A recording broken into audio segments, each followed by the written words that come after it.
बिस्मिल्लाहिर्रहमानिर्रहीम अस्सलाम वालेकुम। Welcome to my YouTube channel. कैसे आप सब? उम्मीद करती हूँ आप सब खैरियत से होंगे। आज मैं लेके आई हूँ आप सब के लिए मिनटों में बनने वाली अफ़गानी ऑमलेट की ये रेसिपी। बहुत ही मज़ेदार, बहुत ही यम्मी और बहुत ही टेस्टी बनती है और झटपट से बनने वाली रेसिपी है। ज़्यादा देर आपको चूल्हे के सामने खड़ा भी नहीं होना पड़ता। तो आइए चलते हैं, रेसिपी को स्टार्ट करते हैं। एक पैन लेंगे, उसमें डालेंगे हम ऑयल या घी। यहाँ पे 2 से 3 टेबल स्पून मैं यहाँ पे डाल रही हूँ घी के। आप ऑयल भी यूज़ कर सकते हैं। जैसे ही घी हमारा गर्म होगा तो उसमें हमने डालने हैं आलू मैंने यहाँ पे लिए 2 मीडियम साइज़ के, उनको छोटे छोटे क्यूब्स में कट कर लेंगे और उनको डाल के अब हमने उनको करना है फ्राई हमने तब तक करना है जब तक कि वो 80 से 90% तक कुक नहीं हो जाते।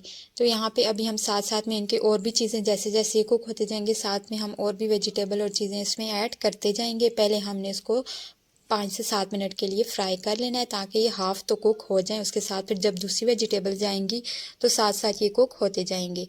तो यहाँ पे अब तकरीबन 4 से 5 मिनट गुजर चुके हैं। मैंने इसमें डाल दिया ज़ीरा, साबुत ज़ीरा मैंने डाला है। उसके बाद नमक जाएगा, नमक हस्बे ज़रूरत आप ऐड कर दीजिए। ज़ीरा यहाँ पे मैंने हाफ़ टी स्पून यूज़ किया है। सुरख मिर्चें यहाँ पे गई हैं 1 टीस्पून। हल्दी पाउडर और धनिया पाउडर मैंने शामिल कर दिया है हाफ़ टी स्पून। तो ये सारी चीज़ें ऐड करने के बाद इसको कर लेंगे मिक्स। आलू यहाँ पे तकरीबन हाफ़ डन हो चुके हैं। थोड़े छोटे पीसेस ही आप रखिएगा ताकि वो इजीली यहाँ पे पक जाएं और ज़्यादा टाइम भी इनको ना लगे। अगर आप बड़े पीसेस रखेंगे तो फिर वो बाद में मसला होगा। अब यहाँ पे तकरीबन 5 से 7 मिनट गुजर चुके हैं। उसके बाद हमने इसमें शामिल कर दिया प्याज। 2 छोटे साइज़ के प्याज थे, उनकी मैंने क्यूब्स में कटिंग कर ली थी। उसके बाद जाएगी इसमें चॉप करके गाजर, छोटी छोटी पीसेस मैंने रखे हैं। आप चाहें तो शामिल कीजिए वरना आप इसको स्किप भी कर सकते हैं, लेकिन मेरे पास मौजूद थी तो मैंने यहाँ पे शामिल कर दिया इसको। इसके बाद इनको मिक्स करेंगे और 2 से 3 मिनट तक हमने इनको पका लेना है ताकि प्याज भी नरम हो जाए और जो हमने गाजर ऐड की है वो भी थोड़ी नरम हो जाए। यहाँ पे आप चाहें तो थोड़ा सा इसको पानी का छींटा लगा सकते हैं ताकि ये सब्जियाँ जो हैं नरम हो जाएँ। तो यहाँ पे 3 से 4 मिनट गुजर चुके हैं। हमारी जो वेजिटेबल्स हैं वो भी अच्छे से नरम हो चुकी हैं। जो आलू हमने डाले थे वो भी तकरीबन पक चुके हैं। अब इसमें मैं शामिल करूँगी टमाटर का पेस्ट। आप चाहें तो अगर आपके पास टमाटर हो तो आप इसको काट के भी शामिल कर सकते हैं, लेकिन पेस्ट डालने से जल्दी जो है पक जाएंगे। इनका पानी जैसे ही ड्राई होगा तो हम ये एकदम से मतलब कि ये तैयार हैं। वैसे हमें ज़्यादा टाइम लगेगा टमाटरों को गलाने में, उनको छोटा करने में। तो यहाँ पे मैंने इसका पेस्ट बना के ऐड कर दिया। 2 दरमियाने साइज़ के टमाटर लेके उनका पेस्ट बना लेंगे और अब हमने उनको तब तक यहाँ पे पकाना है जब तक कि इनका पानी ड्राई नहीं हो जाता। तो यहाँ पे साथ साथ मैं चम्मच चला रही हूँ और आप देख सकते हैं यहाँ पे टमाटर का पानी जो है बिल्कुल ड्राई हो चुका है।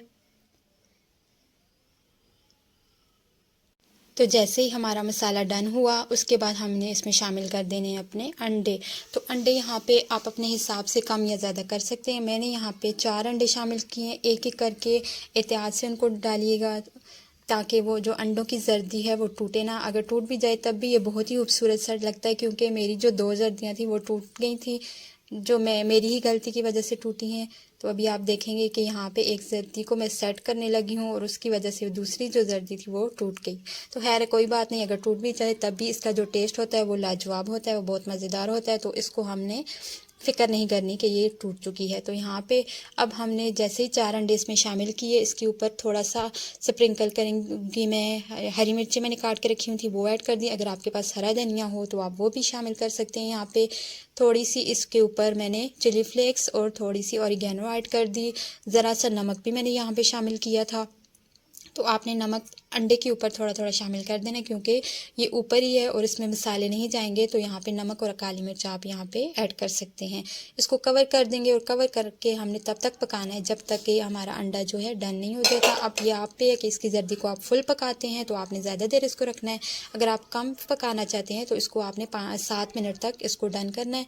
तब तक ये जर्दी जो है वो अंदर से नहीं पकेगी। अगर जर्दी पकाना चाहते हैं तो उसके लिए आपको 10 से 12 मिनट तक हल्की बिल्कुल लो फ्लेम पे आपने इसको पका लेना है। तो इसके बाद हम कवर को हटा लेंगे और इसको हम डिश आउट करते हैं। बहुत ज़बरदस्त, बहुत ही मज़ेदार रेसिपी है। इसको गरम गरम ही खाइएगा।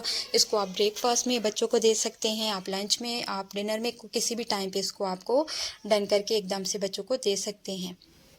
वीडियो पसंद आए तो लाइक और शेयर ज़रूर कर दीजिएगा और अगर चैनल पे न्यू है तो मेरे चैनल को भी सब्सक्राइब करके बेल का आइकन प्रेस कर दीजिएगा ताकि मैं आपके लिए ऐसे ही मज़ेदार सी वीडियोस लाती रहूँ। Thanks for watching.